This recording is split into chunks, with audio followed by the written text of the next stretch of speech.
ಯಾವುದೇ ಒಂದು ಕಾರ್ಯ ಈ ವಿಶ್ವದಲ್ಲಿ ನಡಿಬೇಕಾಗಿದ್ದರೆ ಒಂದು ಕಾರಣ ಇರಲೇಬೇಕು. ಕಾರಣ ಇಲ್ಲದೆ ಯಾವ ಕಾರ್ಯಗಳು ನಡೆಯುವುದಿಲ್ಲ. ಉದಾಹರಣೆ, ಒಂದು ಗಡಿಗೆ ಇದೆ. ಗಡಿಗೆ, ನೀವು ಕುಂತ್ಬಿಡ್ರಿ, ಎಲ್ಲರೂ ಕೂಡ್ರಿ. ಒಂದು ಗಡಿಗೆ ಇದೆ. ನೀನು ಕೂಡ ಕೂಡು.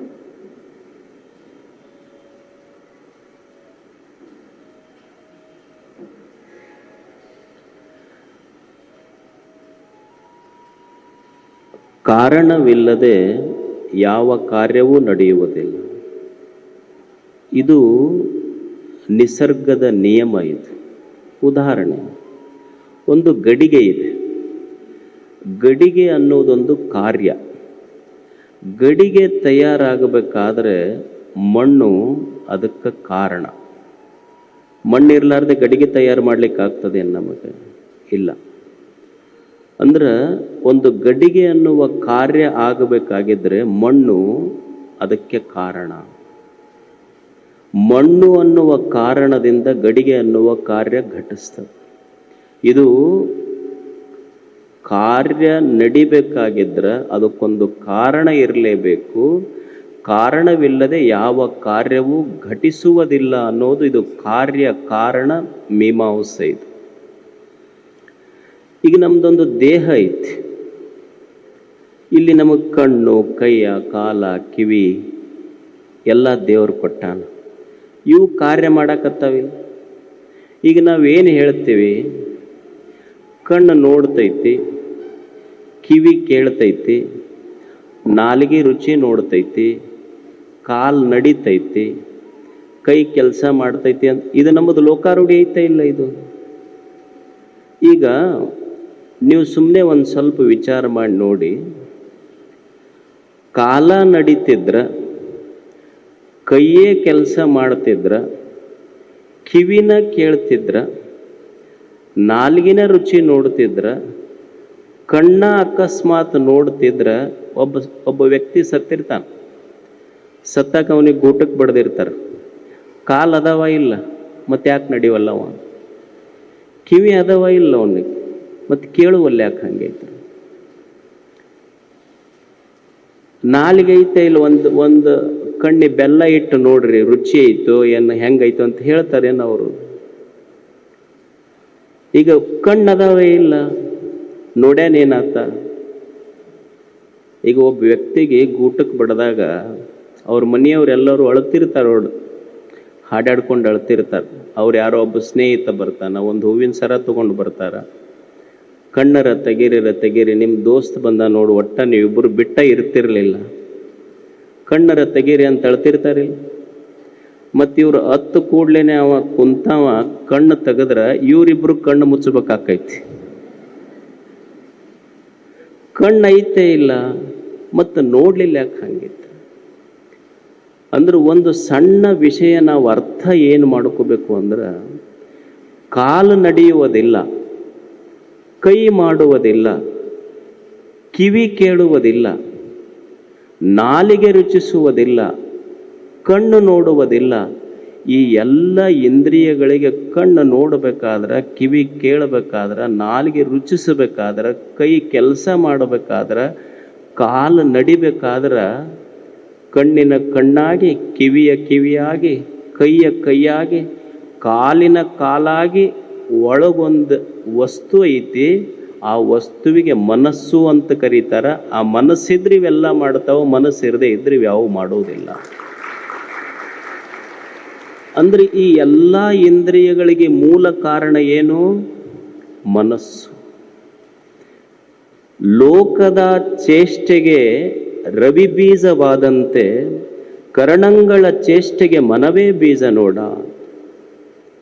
ಈಗ ನಾವು ಜಗತ್ತು ಬೆಳಕರಿತು, ಒಂದು ಹೂವು ಅರಳತೈತಿ, ಒಂದು ಗಿಡ ಬೆಳಿತೈತಿ, ಒಬ್ಬ ಮನುಷ್ಯ ಹೊರಗೆ ಹೋಗಕತ್ತಾನಂದ್ರೆ ಲೋಕದ ವ್ಯವಹಾರ ಯಾವಾಗ ನಡೆದೈತಿ ಅಂದ್ರೆ, ಸೂರ್ಯ ಯಾವಾಗ ಉದಯ ಆಗ್ತಾನ ಅವಾಗ ಲೋಕದ ವ್ಯವಹಾರ ನಡೆದೈತಿ. ಅಂದ್ರೆ ಲೋಕದ ವ್ಯವಹಾರಕ್ಕೆ ಸೂರ್ಯ ಹೇಗೆ ಕಾರಣನೋ ಹಾಗೆ ಈ ದೇಹದಲ್ಲಿ ನಡೆಯುವ ಎಲ್ಲ ಇಂದ್ರಿಯಗಳ ವ್ಯವಹಾರಕ್ಕೆ ಮನಸ್ಸು ಕಾರಣ. ಈ ಮನಸ್ಸನ್ನೋದೊಂದು ಇರದೇ ಇದ್ದಿದ್ರ ಈ ಯಾವ ಕಾರ್ಯಗಳು ನಡೀತಿರಲಿಲ್ಲ. ಒಬ್ಬ ವ್ಯಕ್ತಿ ಸತ್ತಾಗ ಇಂದ್ರಿಯಗಳೆಲ್ಲವೂ ಅದಾವ, ಆದ್ರ ಒಳಗ ಮನಸ್ಸಿಲ್ಲ. ಇಡೀ ವಿಶ್ವದ ಲೌಕಿಕರು, ದಾರ್ಶನಿಕರು, ಶರಣರು ಅವರು ಮಾಡಿದ ಕೆಲಸ ಏನು? ಈ ಮನಸ್ಸಂದ್ರೆ ಏನಿದು? ಈ ಮನಸ್ಸನ್ನು ಅಧ್ಯಯನ ಮಾಡುವುದು ಹೆಂಗ? ಈಗ ನಿಮಗೊಂದು ಮೈಕ್ ಐತಿ, ಇದು ನನ್ನ ಕಣ್ಣಿಗೆ ಕಾಣ್ತೈತಿ ಹೇಳ್ಬೋದು, ಇದು ಕರ್ಗೈತಿ, ಇದಕ್ಕೊಂದು ಬೆತ್ತದಂಥದೈತಿ, ಇದಕ್ಕೊಂದು ಸ್ಟ್ಯಾಂಡ್ ಐತಿ. ಯಾಕಂದ್ರೆ ಇಟ್ ಈಸ್ ವಿಸಿಬಲ್,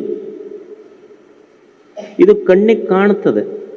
ಮನಸ್ಸು ನಾವು ಯಾರಾದರೂ ನೋಡಿವೇನು? ದೇಹದ ತೂಕ ಹೇಳ್ಬೋದು, ಇವರೊಂದು 60 kg ಅದಾರ್ರಿ, ದಿವಸ ವ್ಯಾಯಾಮ ಮಾಡ್ತಾರ, ಜಿಮ್ಮಿಗೆ ಹೋಗ್ತಾರ, ಇವ್ರು 60 kg ಅದಾರ. ಇವ್ರು ಏನೂ ಮಾಡೋದಿಲ್ಲ, ಒಂದು 100 kg ಅದಾರ. ಯಾಕಂದ್ರೆ ನೀವು physically you can perceive him, ನೋಡ್ಬೋದು ಆ ವ್ಯಕ್ತಿಯನ್ನು. ಅಂದ್ರೆ ದೇಹ ಕಣ್ಣಿಗೆ ಕಾಣ್ತೈತಿ, ತೂಕ ಹೇಳ್ಬೋದು. ಕರ್ಗದರ ಕೆಂಪಗದರ ಹೇಳ್ಬೋದು. ಮನಸ್ಸನ್ನು ಕರ್ಗೈತೆ ಕೆಂಪಗೈತೆ ಅಂತ ಹೇಳಲಿಕ್ಕಾಗ್ತದೇನು? ಅಥವಾ 50 kg ಐತಿ 100 kg ಐತಿ ಅಂತ ಹೇಳಕ್ಕಾಗ್ತೈತೇನು? ಅಥವಾ ಒಬ್ಬ ದೇಹ ನೋಡಿ ಇವ್ರು 6 feet ಅದರ, ಇವ್ರು 5 feet ಅದರ ಹೇಳ್ಬೋದು.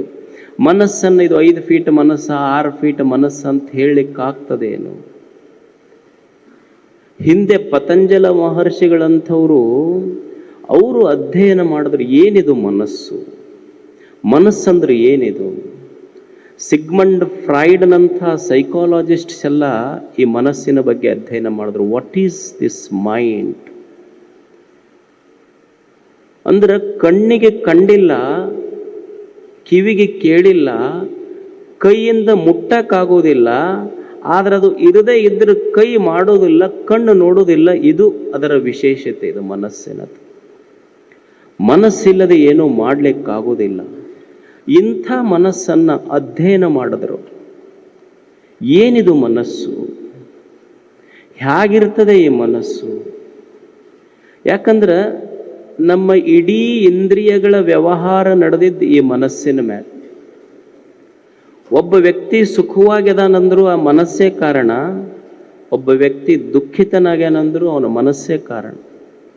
ಒಬ್ಬ ವ್ಯಕ್ತಿ ಬಹಳ ಬುದ್ಧನಾಗ್ಯಾನಂದ್ರು ಮನಸ್ಸೇ ಕಾರಣ, ಅವ ಬುದ್ಧನಾಗಿದ್ರು ಮನಸ್ಸೇ ಕಾರಣ, ಅವ ಬಿದ್ದಿದ್ರು ಮನಸ್ಸೇ ಕಾರಣ. ಬುದ್ಧನಾಗುವುದಕ್ಕೂ ಬಿದ್ದು ಬೀಳುವುದಕ್ಕೂ ಮನಸ್ಸೇ ಕಾರಣ. ಅಂದ್ರೆ ಇಡೀ ಜಗತ್ತು ಒಬ್ಬ ವ್ಯಕ್ತಿಯಲ್ಲಿ ಬಹಳ ದೊಡ್ಡವಾಗ್ಯಾನಂದ್ರೆ ಅವನ ಮನಸ್ಸು ಅವನನ್ನು ದೊಡ್ಡದು ಮಾಡೈತಿ, ಅವ ಸಣ್ಣವಾಗ್ಯಾನಂದ್ರೆ ಅವನ ಮನಸ್ಸು ಅವನಿಗೆ ಸಣ್ಣದು ಮಾಡೈತಿ. ಅಂದ್ರೆ ಮನಸ್ಸು ಎಲ್ಲದಕ್ಕೂ ಕಾರಣ. ಇಲ್ಲಿ ಇದು ಕಾರ್ಯಾಗಾರ ಅಂತ ಇಲ್ಲೇನು ಮಾಡ್ಯಾರಲ್ಲ, ಯುವಕರಿಗಾಗಿ ಒಂದು ಕಾರ್ಯಾಗಾರ. ಎದಕ್ಕೆ ಕಾರ್ಯಾಗಾರ ಮಾಡೋದು? ಏನು ಕಣ್ಣಿನ ಕಾರ್ಯಾಗಾರವೋ, ಕೈಗೆ ಕೊಡೋದು, ಏನು ಸಿಟ್ ಸ್ಟ್ರೇಟ್, ಸ್ಟ್ಯಾಂಡ್, ಸಾವಧಾನ್, ಯಾವುದಕ್ಕೆ ಮಾಡೋದು? ಇದು ಕಾರ್ಯಾಗಾರ ನಡಿಬೇಕಾದದ್ದು ದೇಹಕ್ಕಲ್ಲ, ಮನಸ್ಸಿಗೆ ನಡಿಬೇಕಾಗ್ತದೆ. ಇದಕ್ಕೊಂದು ತರಬೇತಿ ಬೇಕಾಗ್ತದೆ, ಇದಕ್ಕೊಂದು ಟ್ರೈನಿಂಗ್ ಬೇಕಾಗ್ತದೆ ಮನಸ್ಸಿಗೆ. Trained mind is very much different from untrained minds. ಯಾಕೆ ಇಷ್ಟು ಯುವಕರಿಗೆಲ್ಲ ಒಂದು ತರಬೇತಿ ಮಾಡೋದು, ಕಾರ್ಯಾಗಾರಗಳನ್ನು ಮಾಡೋದು? Why it is necessary? ಈಗ ನಿಮ್ಮಲ್ಲಿ ಪೊಲೀಸರು ಕೊಳ್ತಾರೆ, ಇಲ್ಲಿ ಒಂದು ಮುಧೋಳ ನಾಯಿ ಇರ್ತೈತಿ, ಮುಧೋಳ ನಾಯಿ. ಎರಡು ಒಂದೇ ತಾಯಿ ಹೊಟ್ಟೆಯಲ್ಲಿ ಹುಟ್ಟಿದ 2 ನಾಯಿ ಕುನ್ನಿ ತಗೊಂಡ್ಬರ್ತಾರ. ಅವ್ರು ತಗೊಂಡು ಬಂದಾಗ ಒಂದು ನಾಯಿ ತಪ್ಪಿಸ್ಕೊಂಡು ಹೋಗ್ತೈತಿ, ಒಂದು ನಾಯಿ ಪೊಲೀಸ್ರ ಹತ್ರ ಕೂಡ್ತೈತಿ. ಅವ್ರು ಅದಕ್ಕೆ ಹೆಂಗೆ ನಿಲ್ಲಬೇಕು, ಹೆಂಗೆ ಏಳಬೇಕು, ಹೆಂಗೆ ಕೂಡಬೇಕು, ಯಾವಾಗ ಉಣ್ಬೇಕು, ಯಾವಾಗ ತಿನ್ನಬೇಕು. ಒಬ್ಬ ಕಮಾಂಡರ್ ಇರ್ತಾನ, that dog receives his commands. ಈಗ ಒಂದು ಟ್ರೈನಿಂಗ್ ಆದಮೇಲೆ ಅದಕ್ಕೊಂದು ಪರ್ಫಾರ್ಮೆನ್ಸ್ ಮಾಡ್ತಾರೆ, ಒಂದು ಅದಕ್ಕೆ ಎಕ್ಸಿಬಿಷನ್ ಟೈಪ್ ಮಾಡಿ ಒಂದು ತೋರಿಸ್ತಾರೆ. ಡಾಗ್ ಶೋ ಇರ್ತೈತಲ್ಲ, ನೀವು ನೋಡ್ರಿ. ಒಂದು 4 ಬಿಸ್ಕಿಟ್ ಹಾಕ್ರಿ ಅಲ್ಲಿ. ನೀವು 4 ಬಿಸ್ಕಿಟ್ ಹಾಕಿ ಒಂದೇ ತಾಯಿಯಲ್ಲಿ ಹುಟ್ಟಿದ, ಹೊಟ್ಟೆಯಲ್ಲಿ ಹುಟ್ಟಿದ ಒಂದು ನಾಯಿ ಕುನ್ನಿ ತಪ್ಪಿಸ್ಕೊಂಡು ಹೋದ ನಾಯಿ ಕುನ್ನಿಗೆ ತೊಗೊಂಬರ್ರಿ. ಅದು ಹೆಂಗೆ ಬೇಕು ಹಂಗೆ ಬಾಯಿ ಹಾಕಿ ತಿಂದು ತೊಗೊಂಡು ಓಡಿ ಹೋಗ್ತೈತಿ. ಆದ್ರೆ ಅದು ಅನ್ಟ್ರೇನ್ಡ್ ಡಾಗ್. ಅದೇ ಪೊಲೀಸರ ಕೈಯಾಗ ಟ್ರೇನ್ಡ್ ಡಾಗ್ ಐತಲ್ಲ, ಅದನ್ನು ತೊಗೊಂಡು ಬರ್ರಿ, ಅದು ಎಲ್ಲಿಯವರೆಗೆ ಅವನ ಕಮಾಂಡರ್ ಅದಕ್ಕೆ ಕಮಾಂಡ್ ಕೊಡೋದಿಲ್ಲ ಅಲ್ಲಿವರೆಗೆ ಬಿಸ್ಕಿಟ್ ಮುಟ್ಟೋದಿಲ್ಲ. ಇದು ಟ್ರೈನ್ಡ್ ಡಾಗ್ ಇದು. ಹಂಗೆ ಮನಸ್ಸನ್ನೋದು ನಮ್ಮದು ಅನ್ಟ್ರೈನ್ಡ್ ಡಾಗ್ ಆಗಬಾರ್ದು, ಟ್ರೈನ್ಡ್ ಡಾಗ್ ಆಗಬೇಕಷ್ಟೇ. ನಮ್ಮ ವಿವೇಕ ಅನ್ನುವಂಥ ಕಮಾಂಡರ್ನಿಂದ it should be ready to receive commands. ಇದು ಟ್ರೈನ್ಡ್ ಡಾಗ್ ಆಗ್ಬೇಕು ನಮ್ದು. ಇಲ್ಲ ಅಂದ್ರೆ ಏನಾಗ್ತೈತಿ, ಇದು ಮನಸ್ಸಿನ ಗುಣಧರ್ಮ ಏನು ಅಂದ್ರೆ, ನನಗೆ ಇಚ್ಛೆ ಇಲ್ಲ, ಇಚ್ಛೆ ಇರದಿದ್ರೂ ಸಹಿತ ನಾನು ಯಾವುದನ್ನು ನೋಡಬಾರ್ದಂತೀನಿ, ಅದು ನೋಡ್ಲಿಕ್ಕೆ ಮನಸ್ಸು ಮಾಡ್ತದೆ. ಯಾವುದು ಕೇಳಲಿಕ್ಕೆ ಇಷ್ಟ ಇಲ್ಲ ಆದರೂ ಕಿವಿಗೊಡುತ್ತದೆ. ಯಾವುದ್ರ ಕಡೆ ಹೆಜ್ಜೆ ಹಾಕಬಾರ್ದಂತೀನಿ ಆ ಕಡೆ ಹೆಜ್ಜೆ ಹಾಕಿಸ್ತದೆ. ಅದು ಮನಸ್ಸಿನ ಗುಣಧರ್ಮ, ಅದು ಅಷ್ಟು.